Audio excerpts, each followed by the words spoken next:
exame de ordem é a última prova que os estudantes de direito precisam fazer. E a gente escuta isso desde o primeiro dia da faculdade, talvez até antes. Mas não existe uma explicação ou um manual que nos entreguem explicando o que é essa prova e para que ela serve. Por isso, hoje, nós vamos entender de uma vez por todas o que é a prova da OAB. Uau! Vamos do princípio, então. A prova da OAB, ou também chamada exame de ordem ou exame da ordem, é uma avaliação voltada para os estudantes de direito após a conclusão do curso para avaliar a capacidade e o conhecimento das práticas necessárias para o exercício da advocacia do graduando. É uma prova facultativa, porém, para que você possa exercer a prática advocatícia, é necessária a realização e aprovação no exame. E aí você terá o seu registro profissional e a carteira do órgão. Caso contrário, você não poderá exercer a profissão de advogado. Mas vamos entender melhor como funciona a prova. Vamos entender agora quando você pode fazer o exame e qual o processo para que você consiga a sua aprovação. O exame de ordem é aplicado 3 vezes ao ano, com a publicação do edital ocorrendo em meados de janeiro, em maio e em setembro. Nesse documento, no edital, irá constar diversas informações importantes para você. Então, o prazo das inscrições, o valor da taxa que você vai pagar para fazer o exame e o cronograma geral, com as datas das provas, dos resultados, enfim. Vale pontuar que desde 2011, a banca responsável pela divulgação e aplicação da prova é a FGV, Fundação Getúlio Vargas. Mas e aí, quem pode fazer a prova da OAB? Para realizar o exame, estarão aptos todos os estudantes matriculados no último ano do curso ou que já tenham concluído a graduação. Atenção nesse ponto. No seu edital terá a informação de quais estudantes poderão fazer a prova. Então, muita atenção quando for ler o edital, preste atenção nesse tópico se você poderá fazer a prova ou não. Via de regra, são estudantes que estão no último ano da graduação ou que já concluíram. É importante frisar que não há um prazo determinado para a realização do exame de ordem. Então você pode terminar a faculdade, concluir e aí posteriormente fazer a sua prova. Caso você seja aprovado ainda durante a graduação, não precisa se preocupar. Não tem um prazo de validade para o exame de ordem. Então você pode requerer o comprovante de aprovação e a carteira de advogado a qualquer momento após receber o seu diploma. Antes da gente continuar, já deixa o seu like, se inscreve aqui no canal, ativa o sininho para receber todas as nossas notificações e não esquece de deixar um comentário aqui pra gente se você tiver alguma dúvida e compartilhar esse vídeo com todos os seus amigos. Mas afinal, como funciona a prova? A OAB é composta por 2 fases eliminatórias, sendo a primeira uma prova objetiva e a segunda uma prova prático-profissional e 4 questões discursivas. As 2 fases são aplicadas em datas diferentes. Então vamos falar da sua jornada do exame de ordem até a aprovação. A primeira fase, ela consiste numa prova objetiva com 80 questões de múltipla escolha. E o conteúdo programático da primeira fase aborda todas as disciplinas obrigatórias do curso de Direito e foi incluído recentemente as matérias de Direito Financeiro, Direito Previdenciário e Direito Eleitoral. Além disso, conta também com questões do Estatuto da Advocacia e do Estatuto da OAB, o Regulamento Geral e o Código de Ética e Disciplina da OAB. Para avançar para a segunda fase, é necessário que o candidato obtenha no mínimo 50% de acertos, ou seja, 40 pontos. Já a segunda fase do exame consiste no cumprimento de 4 questões discursivas e uma redação de uma peça prático-profissional. Para essa fase, você pode direcionar os seus estudos e escolher uma das seguintes disciplinas: Direito Constitucional, Direito Administrativo, Direito Civil, Direito Penal, Direito Empresarial, Direito do Trabalho ou Direito Tributário. Para ser aprovado na segunda fase e garantir a sua vermelhinha, você precisa que a sua nota seja igual ou superior a 6 pontos. Aí sim você vai ter concluído a sua jornada do exame de ordem e agora é começar uma nova etapa na sua vida. O SES já tem 13 anos de experiência com a prova da OAB e um super time de professores te esperando para ir junto com você nessa caminhada. Então clica aqui no link da descrição do nosso site e corre agora para adquirir um dos nossos cursos para a primeira fase e começar a sua jornada até a sua vermelhinha. Vamos juntos!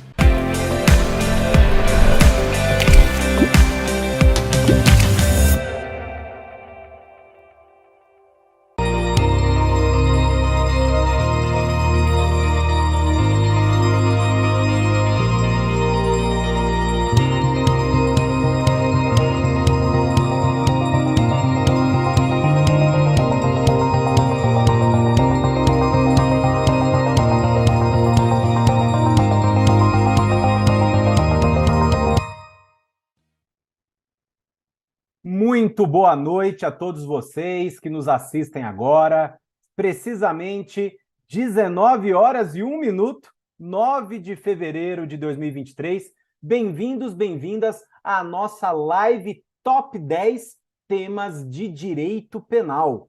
Logo mais, daqui a pouquinho, o professor Alexandre Salim já ingressará conosco, já entrará aqui para compor aqui o time de penal do SERS. Lembrando que nesse sábado já estamos convidando todos vocês para mais um simulado preparatório para a primeira fase da OAB. E também não deixem de se inscrever na nossa revisão da vitória. Maiores detalhes, maiores informações, podem analisar a descrição aqui do nosso canal, que vocês conseguirão tranquilamente acessar a todos esses materiais. Estou vendo muita gente aqui, muita gente, olha, Rio de Janeiro, a Maria Mesquita, Florianópolis, a Sandra Godoy, o Reudo Amorim, lá de Sobral, Ceará.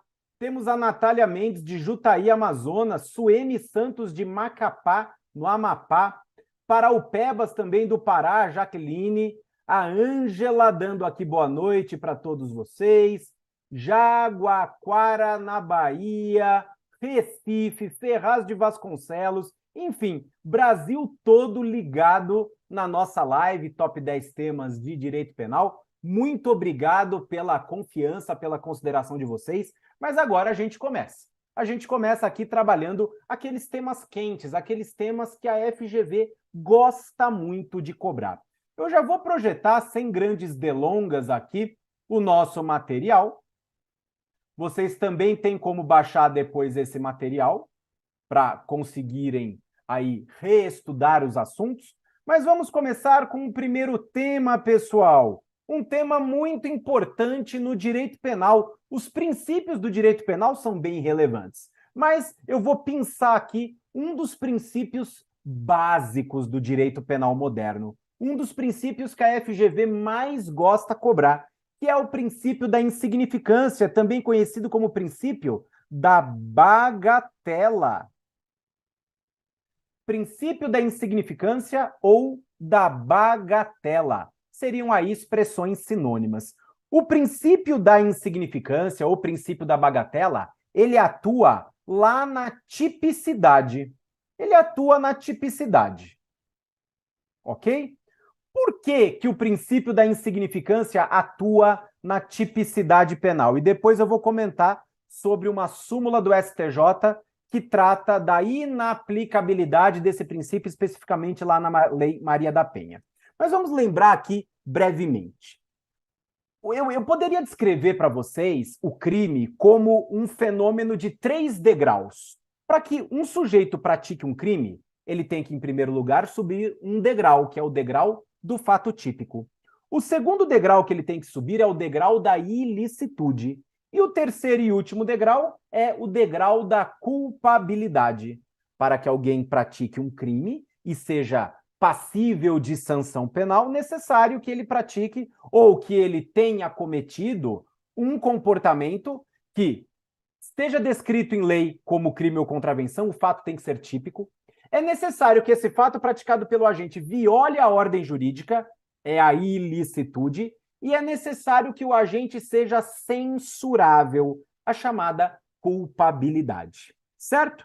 Desses 3 degraus, eu tenho que pensar aqui o primeiro degrau, que é o degrau do fato típico, ou o degrau da tipicidade em sentido amplo. Na tipicidade, o que nós estudamos?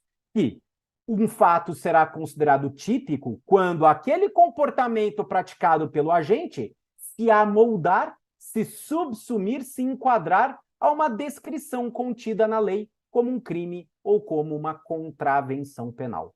Acontece que existe um princípio do direito penal moderno muito importante que ele elimina do direito penal aqueles fatos ou aqueles comportamentos irrelevantes, aqueles comportamentos com mínima ofensividade da conduta, com uma ausência de periculosidade social da ação, com um reduzido grau de reprovabilidade do comportamento e quando for inexpressiva a lesão jurídica provocada. Afinal, o direito penal ele somente deve intervir em casos significativos, em casos em que houver uma lesão significativa ao bem jurídico. Aí entra em cena, então, o princípio, ou a teoria da insignificância, ou o princípio da bagatela, que enuncia exatamente que não será considerado típico aquele comportamento que lesar de maneira ínfima ou de maneira insignificante aquele bem jurídico penalmente tutelado. Pensa só em um supermercado, um sujeito invade o supermercado de uma grande rede e subtrai um bombom. Aquele bombom custou para o supermercado, para ele conseguir revender, 10 centavos. Ele está revendendo a 60 centavos, mas custou 10 centavos para aquele supermercado. O sujeito subtraiu esse bombom. Formalmente falando, ele subtraiu para si coisa alheia móvel. É fato típico. Só que essa tipicidade no direito penal, essa mera adequação ou enquadramento do fato à norma penal, é chamada de tipicidade formal. Mas o direito penal exige mais. O direito penal exige uma tipicidade material. Eu tenho que perguntar se a conduta que o agente praticou efetivamente é ofensiva ao bem jurídico. E aquele supermercado sofreu uma lesão significativa ao seu patrimônio? Sofreu uma lesão de 10 centavos. Mas é uma lesão significativa, capaz de efetivamente lesionar o patrimônio do supermercado? E a resposta é negativa. Aí então entra em cena o princípio da insignificância, que exclui qual tipicidade? A tipicidade material. Tudo bem? Então, voltando lá no nosso slide, o princípio da insignificância, ele elimina qual tipicidade, gente? Ele elimina ele elimina a tipicidade material. Ele exclui a tipicidade material. Lembrando que tipicidade material nada mais é do que a ofensa efetiva ou potencial ao bem jurídico penalmente tutelado. Aplica-se o princípio da insignificância para que se elimine a tipicidade material do fato. Portanto, o fato é atípico materialmente, se nós pudermos aplicar o princípio da insignificância. Agora, cuidado! O princípio da insignificância, em regra, ele pode ser aplicado para quaisquer tipos de crimes que sejam compatíveis com ele. No entanto, nós temos algumas situações em que não se permite a aplicação do princípio da insignificância. E uma dessas hipóteses está aqui na sua tela. Súmula 589 do STJ.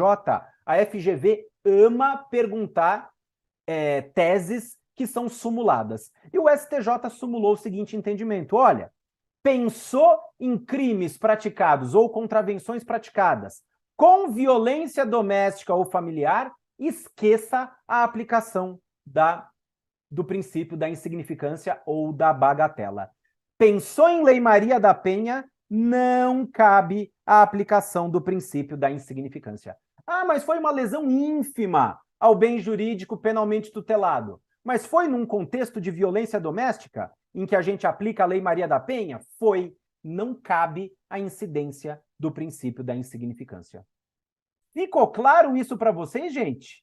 Ficou claro? Tranquilo, então? Essa nossa primeira dica, o nosso top 1 aqui, princípio da insignificância no direito penal, ele exclui a tipicidade material do fato, no entanto, é incompatível com os crimes envolvendo violência doméstica e familiar contra a mulher. E eu vou acrescentar também mais uma situação que não se aplica ao princípio da insignificância. Crimes contra a administração pública. Aproveitando aqui o nosso slide, os crimes contra a administração pública também inadmitem a aplicação do princípio da insignificância. Ah, mas o policial foi corrupto, ele só solicitou R$10 para não prender em flagrante a pessoa. Só R$10. Quanto vale a moralidade administrativa? Dá para a gente mensurar a moralidade administrativa que é violada na corrupção passiva? Não, não dá. Por isso, então, também inaplicável o princípio da insignificância nos crimes contra a administração pública. Tudo bem? Legal? Então, fechamos aqui o nosso primeiro tema relevante. Vamos ao tema número 2, nosso top 2 aqui. Deixa o inglês, né? Só vamos ficar com o top. Top 2 do direito penal aqui para a prova de vocês. Bora lá. Também muitíssimo importante, gente, a irretroatividade da chamada lex gravior. Irretroatividade da lex gravior. O que é a lex gravior, Arthur? O que é uma lex gravior? Lex gravior é a lei gravosa, a lei prejudicial. Isso que é lex gravior. Lei gravosa, lei prejudicial. Nós temos que no direito penal vigora o artigo 5º, inciso 40 da Constituição Federal e também o artigo 2º do nosso Código Penal. E esses dois artigos enunciam o que para a gente? Que a lei penal não retroagirá, salvo em benefício do réu. A lei penal, como regra, é irretroativa, certo, gente? A lei penal somente alcança os fatos praticados durante a sua vigência. Essa é a regra. A lei penal nova não alcança fatos pretéritos, não alcança fatos passados, salvo se beneficiar o réu. Ok? A lei penal não retroage, salvo para beneficiar o réu. Arthur, mas isso é tão óbvio, isso é tão evidente, nem precisaria falar numa aula aqui de top 10 temas de ética. Mas um dos temas cobrados de ética na primeira fase é sobre a aplicação da lei penal. A aplicação da lei penal. Eu tenho, então, um fato praticado sob a vigência de uma lei A. Eu tenho um fato praticado sob a vigência de uma lei A. Durante o processo criminal, sobrevém uma lei B. Qual lei o juiz aplica? A lei que estava em vigor na época do fato ou a lei B que entrou em vigência durante o processo criminal? Como regra, o juiz vai aplicar a lei que estava em vigor quando da data do fato, porque a lei penal é irretroativa. Vamos aplicar a lei que estava em vigor quando da data do fato, tá bem? No entanto, o direito penal, a Constituição Federal, artigo 5º 40, fala, olha, a lei penal não retroage, não haverá surpresa para o réu no processo penal, salvo se essa nova lei puder, de qualquer forma, beneficiar o réu. Aí ela vai para trás, aí ela retroage para alcançar fatos praticados quando ela ainda não estava em vigor. Tá bem? Agora, o que vai cair para vocês? O que vai cair para vocês envolvendo a questão da irretroatividade da lei prejudicial? Vamos imaginar que um sujeito pratique uma extorsão mediante sequestro. Sequestrou a vítima hoje, tá bem? No 5º dia de cativeiro, a vítima ainda está privada da liberdade, modifica-se a pena da extorsão mediante sequestro para uma pena mais elevada ainda, certo? A pena era X, e agora, no 5º dia de cativeiro da vítima, a pena é X mais 2. A pena, então, da extorsão mediante sequestro foi aumentada. Eu te pergunto, essa nova lei, ela é prejudicial, mas ela retroage ou não? Essa é a pegadinha. Você vai ter a tendência de dizer que não, porque a lei penal não retroage, salvo para beneficiar o réu.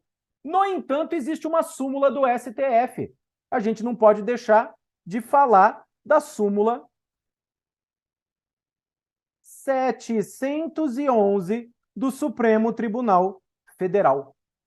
Súmula 711 do STF. Aplica-se a lei mais gravosa ao crime continuado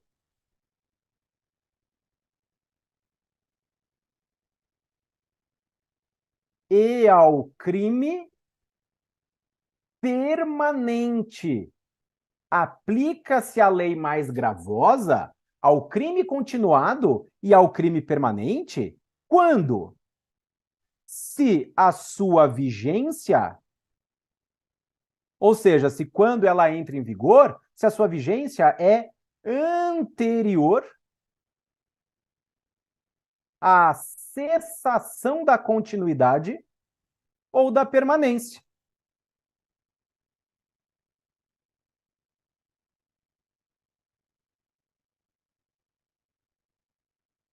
Se no curso de um sequestro sobrevém a lei mais gravosa, como o sequestro é um crime permanente, porque a sua consumação vai se prolongando no tempo pela vontade do agente, a consequência é que essa lei mais gravosa que surge durante o crime permanente, ela se aplica.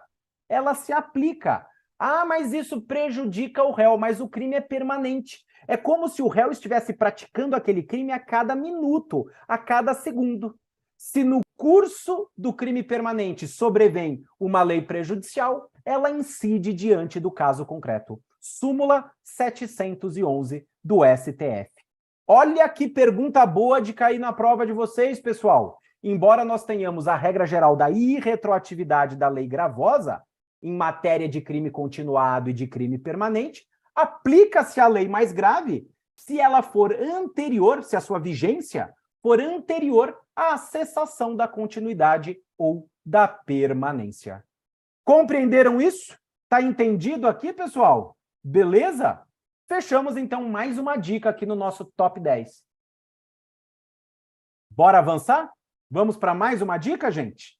Ó, por favor, quem estiver gostando aí da aula, dá um like, se inscreve aqui no nosso canal, recomenda essa live para os seus amigos que vão prestar o exame de ordem com você, certo? Tudo isso é muito importante, a difusão do conhecimento é muito importante e às vezes uma live dessa é a diferença entre a aprovação e a reprovação sua e dos seus amigos, das suas amigas. Beleza? Tudo bem? Então, joinha aí pro dedo, dá um joinha para a gente conseguir. Olha quem está chegando aí, ó.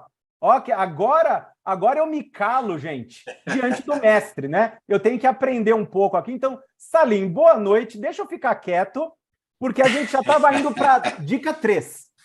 Ô, meu amigo, deixa eu te falar uma coisa. Como tu ficaste bonito de cavanhaque, hein? Gostou, Salim? Tá Mas vendo que aí, visual novo é esse? tô dando uma variada, Salimzão. É isso aí, que beleza. Ô, prazer te ver, meu amigo. Prazer é meu. Um beijo, pessoal, galera querida. Um beijo a todos vocês. Tô um pouquinho atrasado, mas eu estava fazendo as minhas audiências criminais e o Arthur sabe, né? A gente leva o penal lá para a prática também, para a vida como ela é. A gente traz a prática para a sala de aula, leva a sala de aula para lá. Então, a gente tem compromisso. Hoje, nós tivemos alguns interrogatórios que se alongaram. Mas estou aqui, Arthur. Estou aqui te ouvindo. Show. Termina o teu raciocínio e passa a bola para mim, meu amigo. Falava, então, da irretroatividade da lei mais gravosa, é um princípio constitucional, artigo 5º e 40 da Constituição e 2º do Código Penal, mas é claro que a pegadinha do examinador vai vir na súmula 711 do STF, Salim.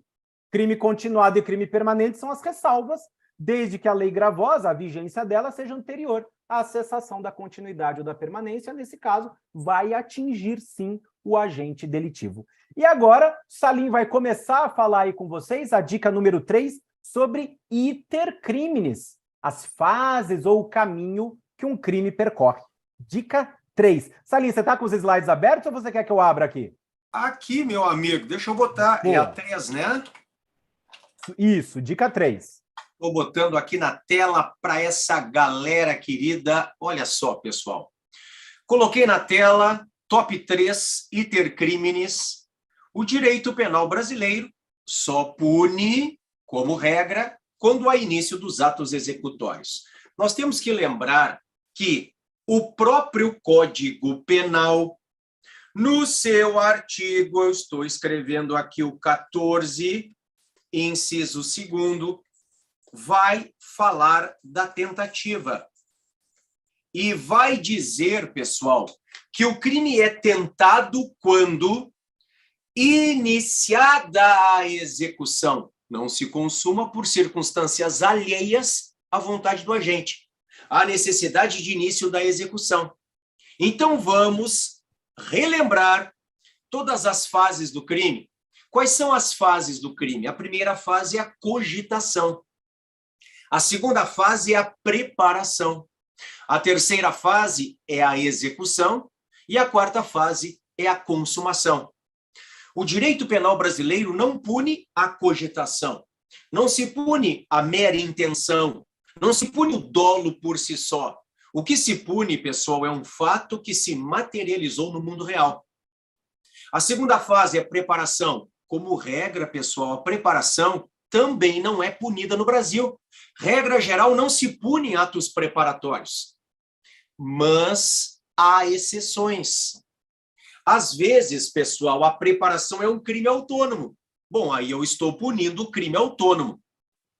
Às vezes, o legislador, por uma questão de política criminal, quis punir a preparação, como fez, por exemplo, no artigo 5º da Lei de Terrorismo.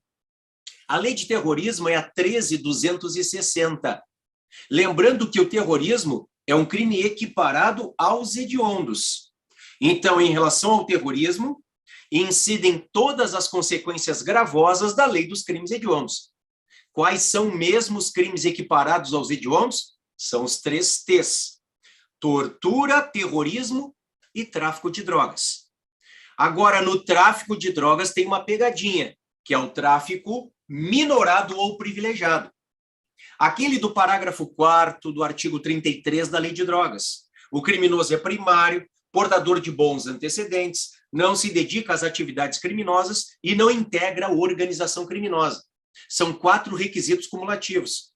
E aí o juiz diminui a pena de 1/6 a 2/3. Este tráfico, só este, não tem natureza hedionda. Fora esta exceção, o tráfico é equiparado aos crimes hediondos. Mas eu dizia para vocês o artigo 5º da Lei de Terrorismo. Pune expressamente atos preparatórios. Então, às vezes, por exceção, quis o legislador, repito, por exceção, punir a preparação. Mas é exceção. Regra geral, nós precisamos do início da execução para falarmos em punição, meu amigo Arthur. Perfeito, Salim. Até lembrando que entre a execução de um crime, mas antes da consumação, é que vocês estudam alguns institutos importantes do direito penal. A tentativa, só se fala em tentativa quando iniciada a execução. Desistência voluntária, o sujeito só desiste daquilo que ele já iniciou, então também é necessário o início de execução do crime. O arrependimento eficaz e o próprio crime impossível. São institutos que têm total relação com o iter criminis, porque o sujeito sempre tem que ter dado início à execução do crime. E prevalece o entendimento, Salim, para a gente já ir para a próxima dica, prevalece o entendimento na doutrina e na jurisprudência, inclusive do STJ, de que considera-se iniciada a execução de um crime quando o sujeito inicia a execução do verbo do tipo. Antes de iniciar a execução do verbo do tipo, os atos são meramente preparatórios e, portanto, impuníveis, com a ressalva que o Salim fez lá especificamente da lei antiterrorismo, a lei 13.260. Tudo bem? Arthur, eu vou te pedir licença e botar de novo o slide, porque o Paulo está pedindo. Põe o slide de novo. Já botei para você, meu amigo Paulo, tá? Paulo Vinícius, ó, voltei o slide. Então, lembrem, existem várias fases do iter criminis, mas a punição vem com a execução. Isso já caiu, professor? Já caiu. Então, se há meros atos de cogitação ou atos preparatórios, em regra, a gente não pune. O que pune é o início da execução do crime. Arthur, vou falar como regra, né? Regra geral, quando há a prática do verbo nuclear do tipo, né? Exatamente. O STJ entende dessa maneira, inclusive, tendo reconhecido num caso de um roubo, Salim, chegou esse caso no STJ no passado, o STJ disse o seguinte, ó, o sujeito foi preso armado na frente de uma casa quando ele estava estourando o cadeado. Tudo levava a crer, Salim, que ele estava com a intenção de praticar um roubo naquela casa. Mas ele iniciou a execução do verbo subtrair, ele começou a estourar o cadeado. Estourar um cadeado é dano. Estourar um cadeado é crime de dano. Só. Ah, mas ele queria roubar. Isso é cogitação. Ou ainda que ele tivesse passado da cogitação e iniciado a preparação do crime. Isso aí. Porque para conseguir praticar um roubo ou uma residência, ele tem que estourar cadeado, pular na casa, entrar pela porta, para conseguir anunciar o assalto. Mas ele sequer havia iniciado a execução e o STJ, então, entendeu que ele não havia cometido sequer tentativa de roubo. E essa tinha sido a imputação feita pelo Ministério Público.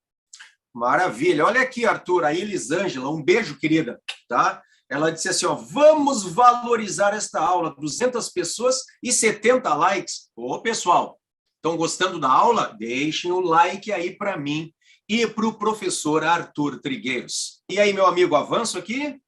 Pode avançar, vamos lá. Outro tema bem importante para vocês agora, as excludentes de licitude. Salim, na minha primeira dica, eu já falei da escadinha do crime aqui para os nossos alunos e alunas. Maravilha. Para que alguém tenha cometido um crime sob o ponto de vista jurídico, ele tem que subir 3 degraus. O degrau do fato típico, o degrau da ilicitude e o degrau da culpabilidade. Fato típico, basicamente, grosso modo, o comportamento do agente se enquadra numa norma penal incriminadora. Beleza, ele cometeu o fato típico.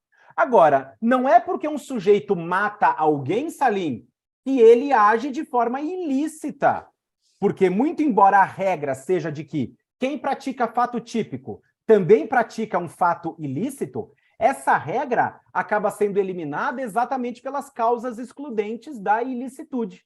Existem circunstâncias previstas pelo legislador que eliminam a ilicitude daquele fato. Embora, Salim, o fato seja típico. O fato é típico, no entanto, não é ilícito.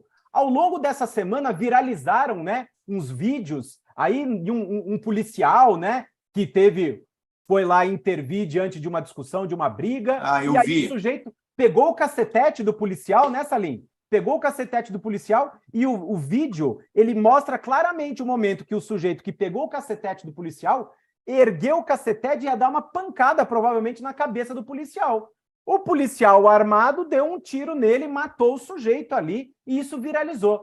Se teve excesso, não teve excesso, não nos cabe aqui, a gente não está analisando o caso concreto. Mas o que eu quero dizer é que se esse policial ele matou alguém, ele praticou fato típico. Não dá para afastar o fato típico, porque matar alguém é fato típico. Resta saber se ele matou alguém amparado por uma causa excludente de licitude. Estado de necessidade, legítima defesa, exercício regular de direito, estrito cumprimento de dever legal.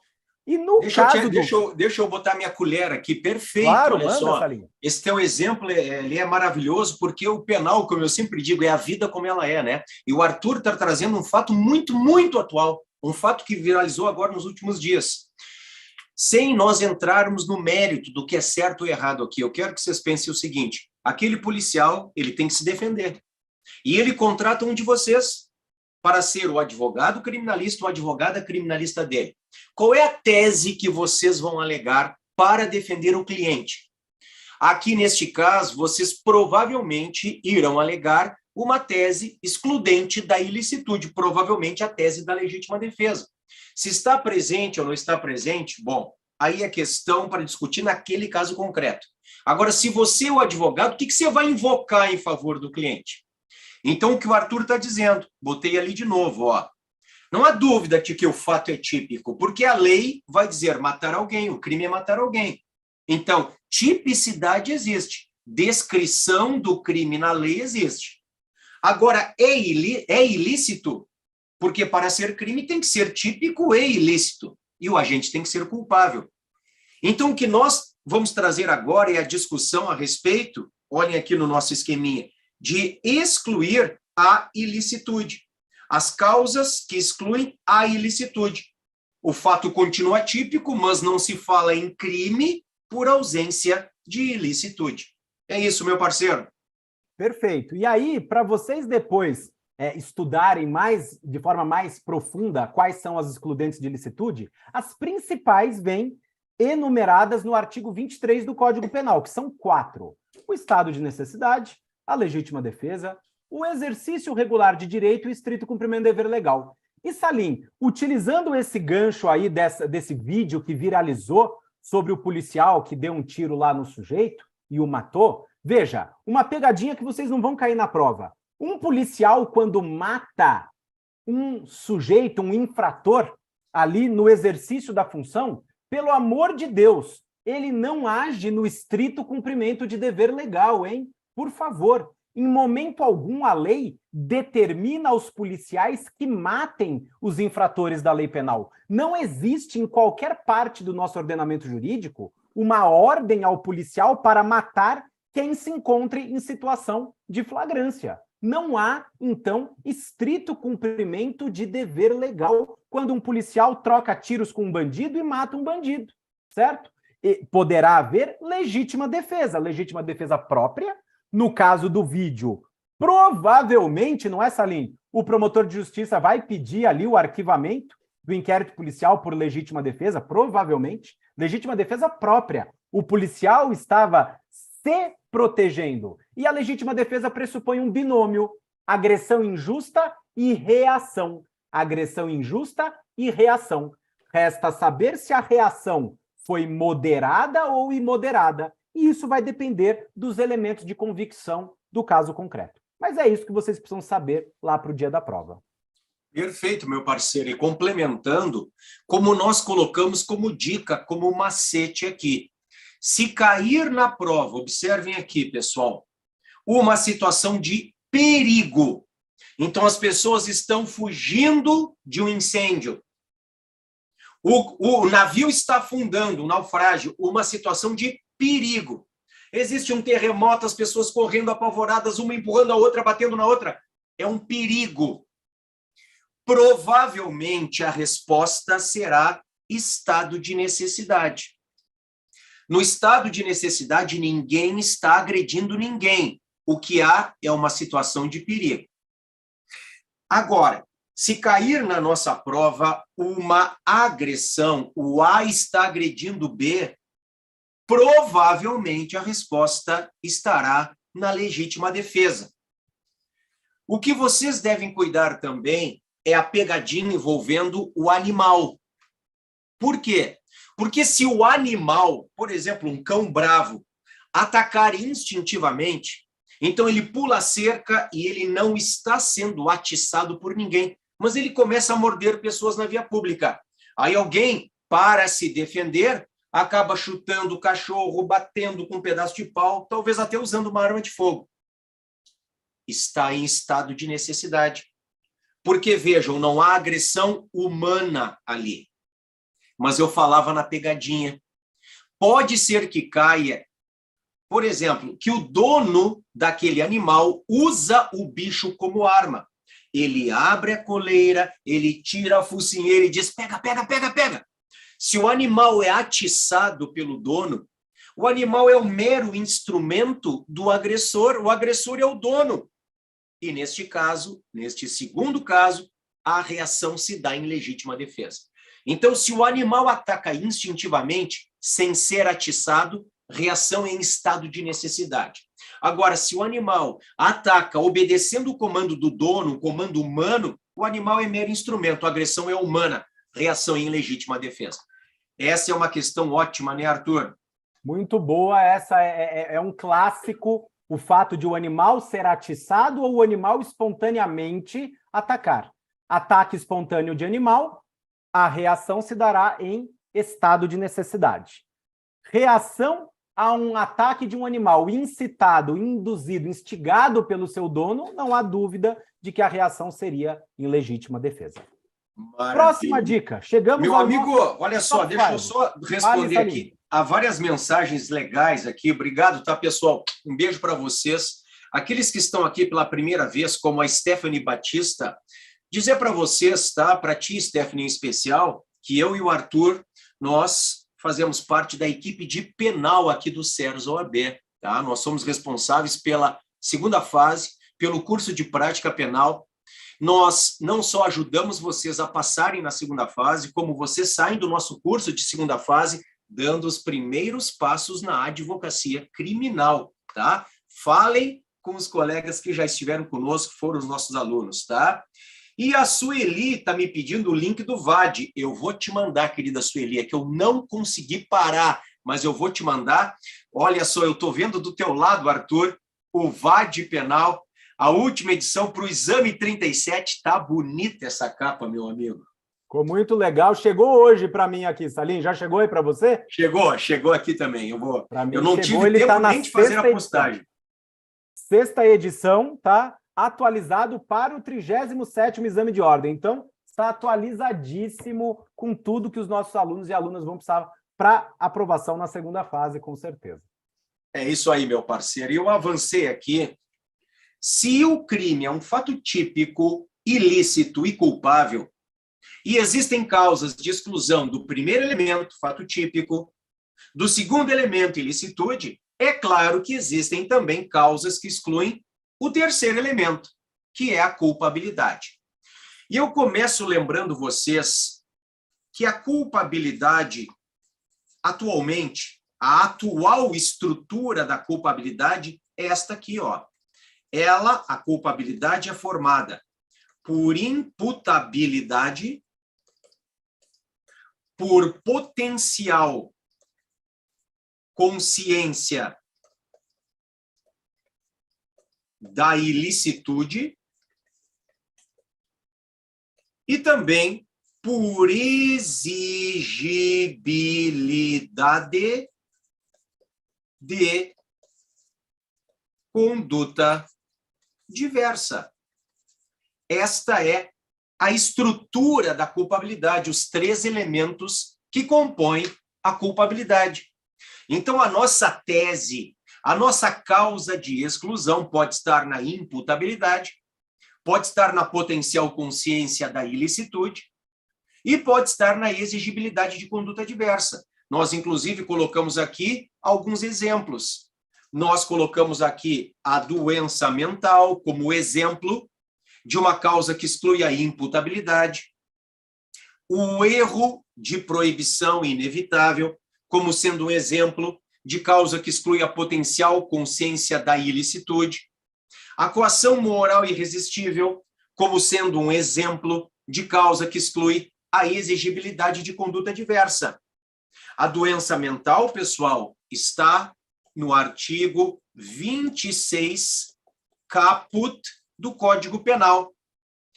O erro de proibição, chamado pelo Código Penal de erro sobre a ilicitude do fato, está no artigo 21. E a coação moral irresistível está no artigo 22.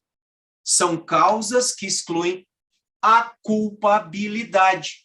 É isso aí, meu parceiro.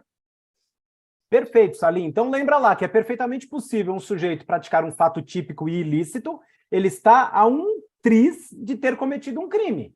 Porque também há uma presunção de que quem comete fato típico e ilícito é culpável, o agente é culpável. No entanto, pode haver alguma causa de exclusão da culpabilidade, como é o caso aí da doença mental, que o Salim mencionou, o erro de proibição inevitável, a coação moral irresistível, e isso vai eliminar a possibilidade de o Estado aplicar uma sanção penal àquele agente delitivo. Eu acrescento também, só a título de exemplo, a embriaguez, pessoal. A FGV gosta também de falar muito sobre, bom. não é? A embriaguez. A embriaguez, olha só. Um sujeito vai a uma festinha, enche a cara, toma todas, pega o carro, sai dirigindo, atropela e mata uma pessoa. Aplica a ele pena ou não? Claro que aplica, porque a embriaguez, a intoxicação do organismo decorrente da ingestão de álcool ou substâncias de efeitos análogos, como regra, não elimina a culpabilidade.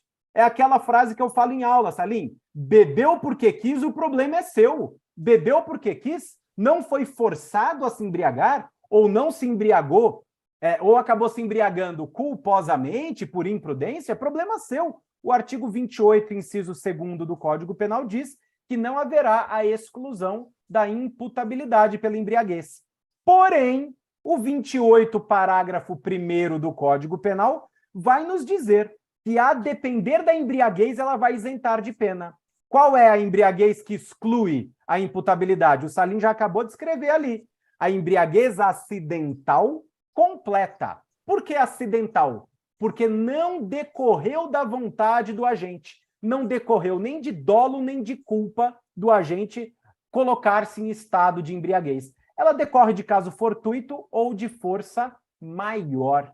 Caso fortuito ou força maior. Como já caiu na FGV, Salim, o sujeito pediu uma água tônica no bar, você lembra dessa questão? Me lembro, caiu, acho que, olha, foi agora, foi próximo. Super recente. O sujeito, então, pediu uma água tônica no bar, aí, sem perceber, o barman colocou ali uma substância, ele ingeriu aquela substância junto com a água tônica, e uma gin tônica, enfim, e ficou completamente embriagado. Com aquele gole, ficou completamente embriagado porque ele tomava medicamentos que geraram uma reação ali com aquela substância.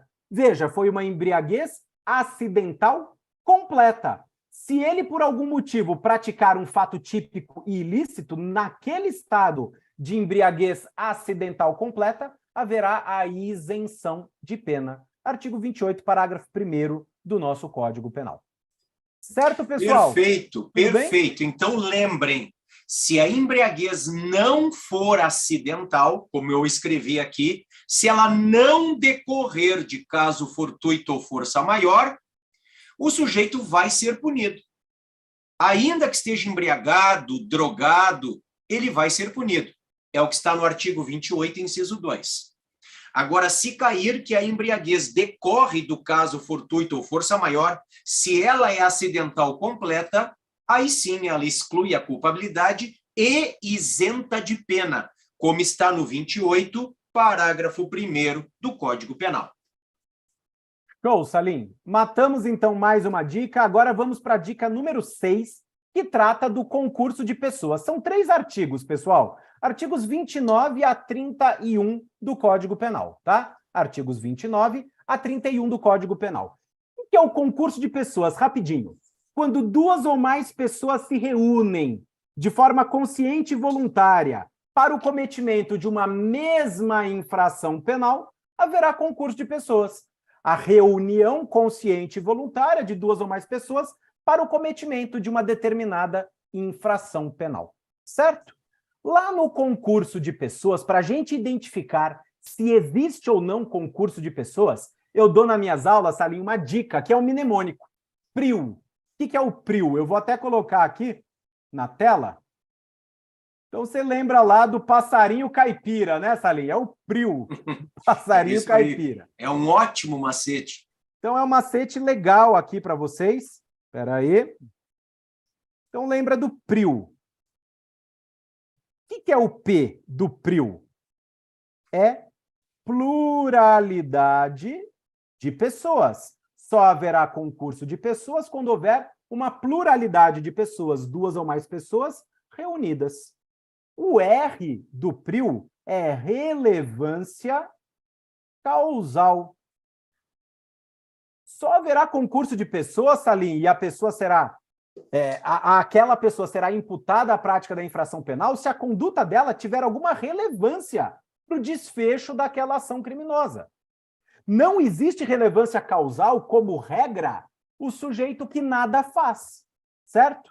A mera conivência, isso é indiferente para o direito penal, ao menos no tocante àquele crime praticado, certo? É fundamental que cada um dos agentes que concorram para a prática do crime tenham tido um comportamento determinante, um comportamento decisivo, relevante para o cometimento da infração penal. A letra I é de identidade de fato. 2 ou mais pessoas devem se reunir para a prática de um mesmo fato. Eu e Salim nos reunimos para um furto. Eu e Salim nos reunimos para um estelionato. Há, então, uma convergência de vontades para o cometimento de uma mesma infração penal. Teoria E monista. a letra L. Fale, Salim. Não, teoria monista, né? Sim, a teoria monista, exatamente. Que é um consagrada fato para todos, teoria monista. Pelo 29 caput do Código Penal. Todo aquele que concorre para a prática do crime responde pelo mesmo crime. Teoria monista ou teoria unitária. Agora, para que se identifique o concurso de pessoas, é necessário o chamado liame subjetivo, ou vínculo psicológico, que é exatamente o que nós destacamos aqui no slide. Para que se verifique concurso de pessoas, é fundamental que se consiga conectar psicologicamente uns agentes aos outros. A minha vontade também tem que ser a vontade do Salim. Eu e Salim queremos praticar aquela mesma infração penal. Eu quero contribuir para o fato praticado pelo Salim e vice-versa. É necessário uma convergência de vontades, uma união de vontades, o chamado liame subjetivo, tá bem? Isso é fundamental para que se diga que aquelas 2 ou mais pessoas devam responder pela prática da mesma infração penal. Não constatado liame subjetivo, não haverá a imputação ali daquele fato em concurso de pessoas. Por exemplo, Salim, eu estou na frente de um determinado comércio e uma pessoa acaba entrando naquele comércio anunciando o assalto. E eu estou lá do lado de fora, certo? Estou olhando para os lados. Chega a polícia, prende o bandido lá dentro e me prende, falando, não, o Arthur era olheiro. O Arthur ficou vigiando ali, ele estava numa atitude estranha, vigiando se alguém ia entrar na loja no momento da prática do roubo. Tem que constatar, para que se diga que eu também, Arthur, devo responder pelo roubo praticado por aquele sujeito que entrou na loja? Pluralidade de pessoas havia, tudo bem, eu estava lá e o sujeito estava lá. Agora, teve relevância causal o fato de eu estar vigiando do lado de fora? Se eu tivesse aderido à vontade daquele meu comparsa, aí sim, porque alguém vigiar se algo de errado vai atrapalhar a prática do crime é algo relevante. Identidade de fato até houve, foi o mesmo roubo. Agora, é fundamental que a acusação comprove a existência de liame subjetivo. Qual foi o fato comprobatório de que a minha conduta constituía uma adesão de vontade ou da mesma vontade daquele outro bandido? E isso tem que ficar claro para que se impute o roubo em concurso de pessoas, ou o furto, o estelionato, enfim, qualquer outro delito em concurso de agentes. Certo, gente? Agora, o Salim coloca aqui, o Salim fez esse slide, me lembro bem dessa dica que foi dada pelo Salim, de que não há necessidade de acordo prévio. Isso é muito interessante. É perfeitamente possível, e é até estranho aqui, eu vou dar o exemplo, Salim. É possível concurso de pessoas durante a execução de um crime. O sujeito entrou na loja sozinho, anunciou o assalto, entrou lá e já está subtraindo o patrimônio das pessoas de dentro da loja e da própria loja. Aí eu, Arthur, desavisado, entro na loja no momento em que o sujeito ainda está executando a prática do crime. Aí eu chego e falo, meu velho, meu amigo, eu quero praticar esse crime aí com você, ó, tô dentro, vamos lá, deixa eu te ajudar. Aí eu começo a pegar também os pertences de outras vítimas, começo a pegar dinheiro da loja, começo a pegar produtos da loja e eu e o outro roubador saímos da loja ao mesmo tempo. Terá havido concurso de pessoas e a minha adesão de vontade ocorreu durante a execução do crime, certo? A doutrina e a jurisprudência ensinam que no concurso de pessoas, o liame subjetivo ele tem que surgir ou antes, ou durante a prática do crime. Só não adianta surgir depois, né, Salim? Liame subjetivo posterior à prática do crime já desnatura concurso de pessoas, pode ser alguma modalidade de crime contra a administração da justiça, tá bom? Um favorecimento pessoal, por exemplo, um favorecimento real, mas não concurso de pessoas. Salim. Perfeito. Fecha o compartilhamento aí para eu responder para, olha aqui, ó, a Ângela, a Lela, a Nayara de Belém do Pará, que nos perguntam assim, e se tem um menor infrator envolvido, mesmo assim pode haver concurso de pessoas? Pode! Claro que pode. Se houver um menor infrator envolvido, mesmo assim haverá concurso de pessoas. Mas é claro que o imputável responde na vara criminal comum e o menor infrator no juizado especial lá da infância, o JIG, né? O JIG, o Juizado da Infância e da Juventude, tá? Os imputáveis praticam crimes ou contravenções. Os menores infratores praticam atos infracionais. O artigo 103 do ECA vai dizer que o ato infracional é aquele comportamento análogo a crimes e contravenções, tá? No caso dos imputáveis, pode ser, inclusive, que exista o crime autônomo de corrupção de menores. Porque, às vezes, o concurso de pessoas, por si só, aumenta a pena. Vou dar exemplos para vocês. Digamos que o imputável, quem é que perguntou aqui? A Nayara, ó, de Belém do Pará. Nayara, digamos que o imputável, o maior e capaz, pratique um furto com um adolescente infrator. Esse simples fato de haver concurso entre essas duas pessoas, para o imputável, já torna o furto qualificado. Já torna o furto qualificado. Às vezes, o fato de se ter praticado um crime, por exemplo, vamos lá, um tráfico de drogas, um homicídio com um adolescente infrator, junto com um adolescente infrator, pode caracterizar, além do crime principal para o imputável, outro crime para o imputável, que é à corrupção de menores, que está no 244B do ECA. Isso aí, né, Arthur? Perfeito. É esse, inclusive, o entendimento do STJ. O maior de idade, além de responder pelo crime que ele praticou em concurso com o menor de idade, ainda responde em concurso de crimes com o delito de corrupção de menores do artigo 244B do ECA. Tá bem? Fechamos essa dica, Salim. Próxima isso dica. aí. Próxima dica, dica de número 7. Cuida do tema fixação da pena privativa de liberdade. E aqui é o artigo 68 do Código Penal que regula o famoso sistema trifásico. Sistema trifásico. O Código Penal brasileiro, em matéria de aplicação da pena privativa de liberdade, adotou o sistema trifásico. Por que sistema trifásico? Porque no artigo 68 do Código Penal, o legislador deixa claro que o juiz vai fixar a pena privativa de liberdade em 3 fases, em 3 etapas. Na primeira fase, diz aí o próprio slide, o juiz vai analisar aquilo que se denominam de circunstâncias judiciais, presentes no artigo 59 do Código Penal. São circunstâncias relacionadas ao agente delitivo, ao fato criminoso e à própria vítima. Culpabilidade, antecedentes, conduta social, personalidade do agente, motivos, circunstâncias, consequências do crime e comportamento da vítima.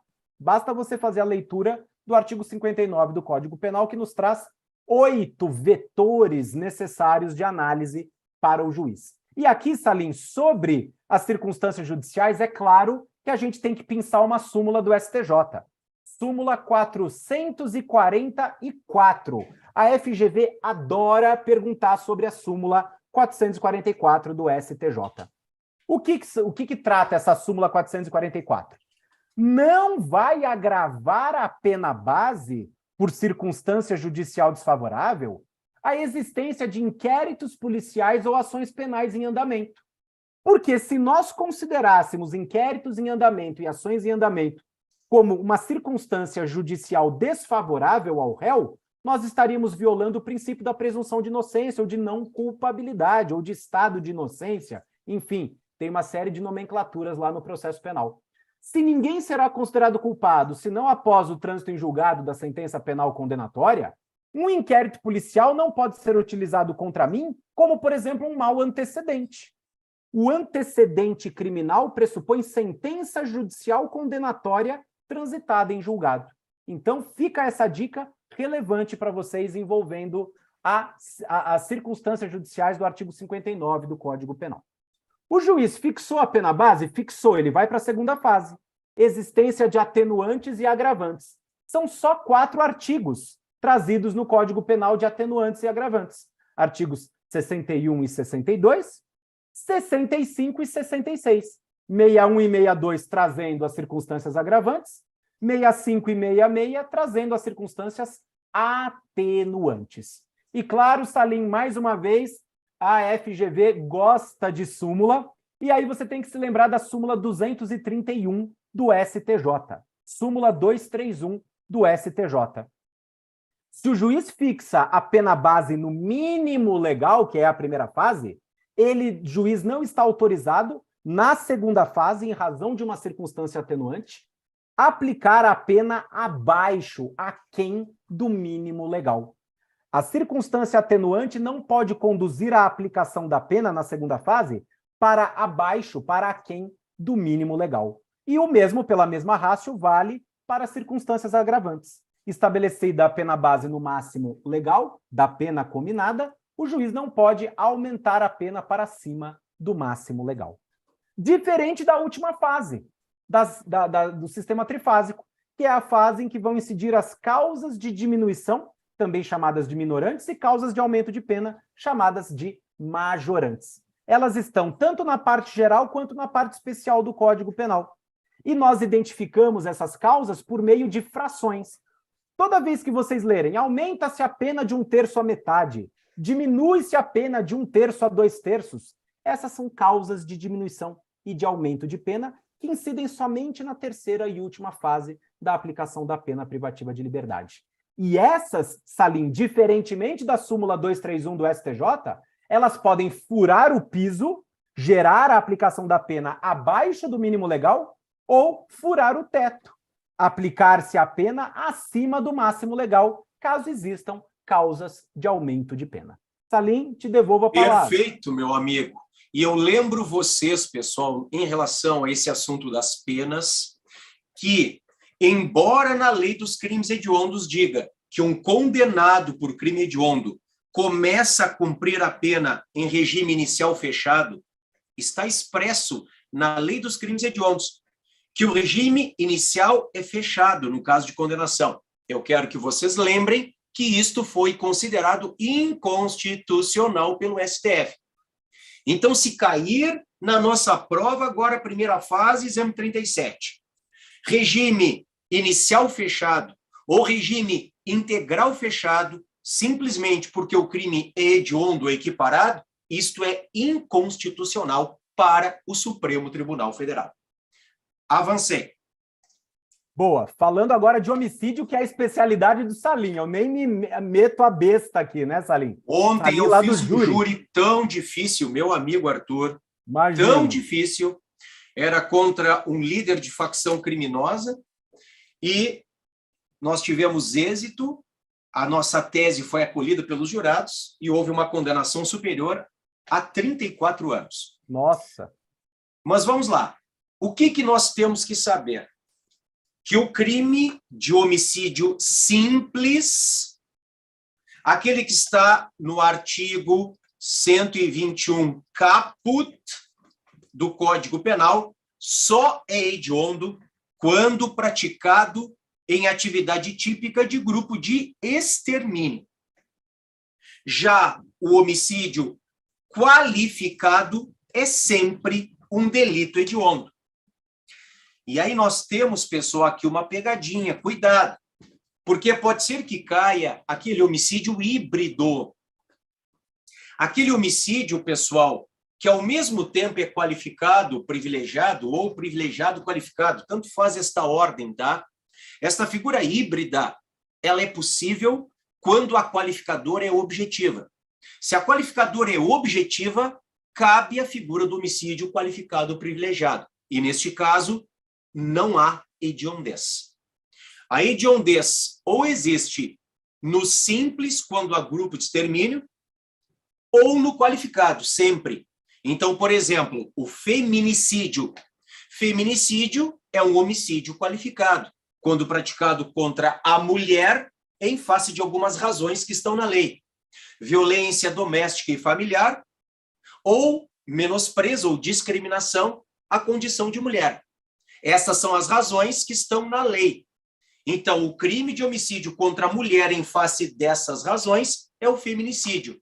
Se o homicídio qualificado é crime hediondo e o feminicídio é uma qualificadora, o feminicídio é um crime hediondo também.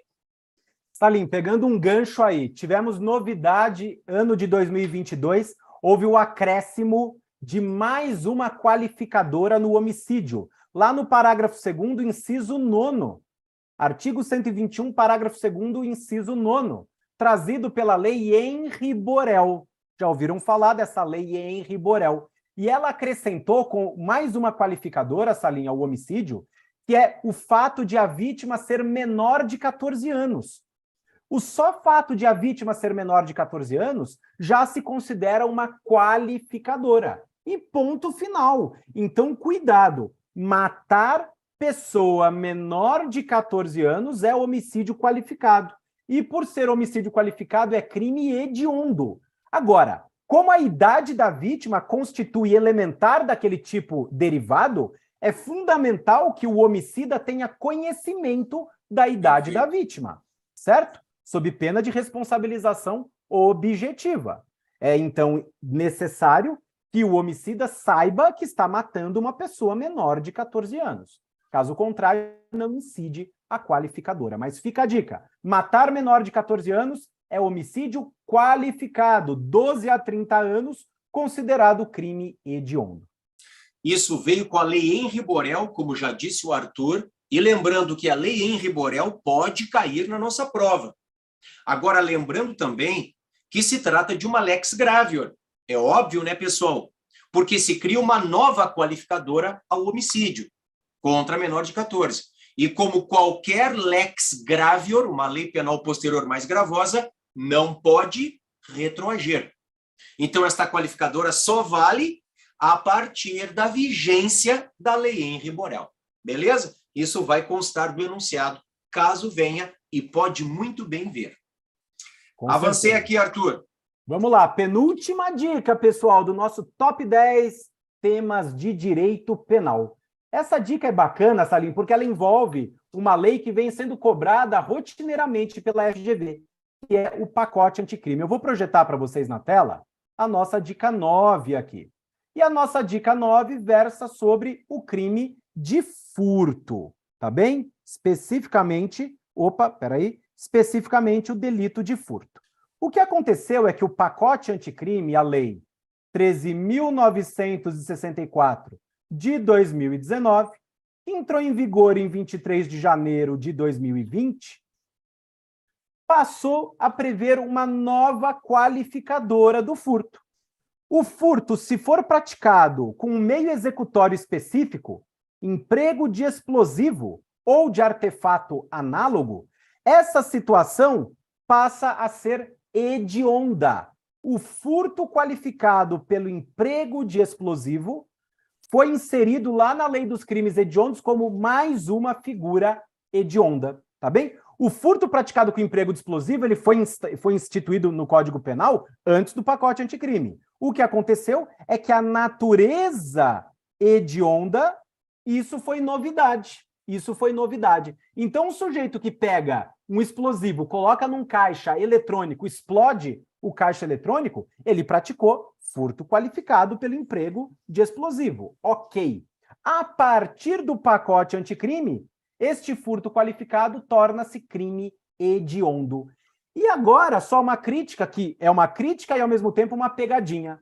Existe também o roubo praticado com emprego de explosivo ou de artefato análogo, assim como existe o furto qualificado pelo emprego de explosivo ou artefato análogo. Olha o absurdo do legislador. Um crime menos grave que é o furto é hediondo quando houver o emprego de explosivo como meio executório. Já no roubo, que é um crime mais grave, é um crime patrimonial mais grave, porque envolve grave ameaça ou violência, havendo emprego de explosivo, pasmem vocês, não se trata de crime hediondo, por uma falha do legislador. Mas como não se admite analogia em malam partem, em matéria incriminadora, nós não temos o que fazer. O promotor fica de mãos atadas, mas não adianta postular o reconhecimento da hediondez lá do roubo, majorado pelo emprego de explosivo ou artefato análogo. Só vale para o furto. É isso aí, Salim? Perfeito. Então, roubo com explosivo não é hediondo, mas furto com explosivo é. E lembrem, só é hediondo a partir da vigência do pacote anticrime. Então, para furtos com emprego de explosivo praticados a partir de 23 de janeiro de 2020, data em que entra em vigor o pacote anticrime. É uma lex gravior e não pode retroagir. Avancei para a última dica, meu parceiro professor Arthur Trigueiros. E assim, ó, deixa eu fechar aqui de novo. Eu quero saber se vocês estão gostando da live. Nós temos aqui, Arthur, mais de 250 pessoas. Por que tem tanto pouco like, hein? Ah, não, pessoal. Vamos lá. Nós vamos para a última dica. Ajuda a gente, hashtag. Assim, ó, a gente está indo para a última dica. Se vocês estão gostando da live, eu quero que vocês coloquem aqui a mãozinha, o coraçãozinho, a palminha. Me mostrem aqui no chat que eu estou olhando cada recadinho de vocês. Bora, então. Avancei aqui, professor Arthur Trigueiros. Opa! Voltei. 10ª dica. Roubo.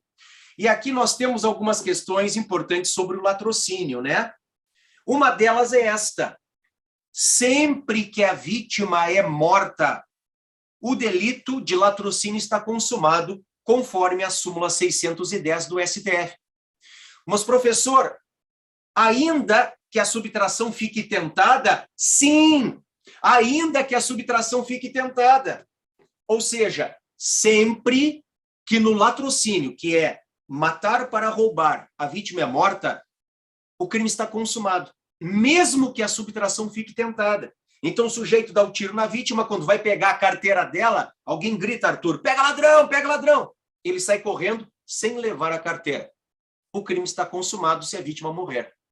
E mais, súmula 603 do STF, o latrocínio não vai a júri. A competência do júri é para crimes dolosos contra a vida. E o latrocínio é um roubo qualificado. O latrocínio é um crime patrimonial. O latrocínio por si só não vai a júri, a não ser que esteja em conexão com um crime de júri. Mas aí por ser conexo e não por ser latrocínio, meu amigo Arthur. Salim, só para a gente fechar, então, perfeito, aí a súmula 610 do STF tem como critério para a consumação do latrocínio a morte da vítima, pouco importando a questão da subtração ter sido consumada ou tentada. Perguntaram lá no chat, Salim, se houver o uso de arma branca no furto. Veja, se houver um emprego roubo, de né? grave ameaça ou violência, não é furto, é roubo. Exatamente. É roubo. A arma branca, ela vai aumentar a pena do roubo. Vem lá no artigo 157 do nosso Código Penal, parágrafo 2º-A, é isso mesmo, Salim? Se não me falha a memória. Isso. Parágrafo 2º-A, inciso 7º, foi incluído pelo pacote anticrime. Exatamente. Então, cuidado. Emprego de arma branca ou emprego de arma de fogo são critérios que vão agravar, vão majorar a pena no roubo. No furto não pode haver emprego de arma, porque se houver emprego de arma, o emprego de arma é uma forma de grave ameaça. E, portanto, deixa de ser furto e torna-se roubo. Tudo bem? Beleza? Bom, Salim, acho que é isso. Demos nosso recado aí, estourou um pouquinho o nosso tempo de live, mas foi um estouro necessário para a gente concluir essas nossas 10 dicas. Esperamos que vocês tenham gostado e deixa eu fazer aqui um convite para vocês, para todos aqui que estão agora nos assistindo. Se ainda não nos seguem lá no Instagram, já os convido. @proftrigueiros, @proftrigueiros, é o meu Instagram. Do Salim é @prof. Alexandre Salim, prof. Alexandre Salim. O meu também é prof. F mudo, Trigueiros. E o meu canal e o canal do Salim no Instagram, que é o OAB Penal SA. SA de Salim e Arthur. OAB Penal SA. Sempre com dicas, com vídeos sobre direito penal, vídeos e dicas preciosas aí para a OAB. Direito penal, processo penal, leis penais especiais, dicas diárias para vocês. @OAB Penal SA. É isso então, pessoal. Desejar aqui para vocês um beijo, boa noite a todos, boa noite a todas. Quem for nos assistir posteriormente, boa manhã, boa tarde, boa madrugada, enfim. O que vale é ter todos os seus esforços voltados para a prova que vai acontecer no fim desse mês de fevereiro. E como muitos estão escrevendo lá, Salim, no chat, é última OAB, é isso aí. Se você estiver prestando a prova da OAB agora pela primeira vez, primeira e única.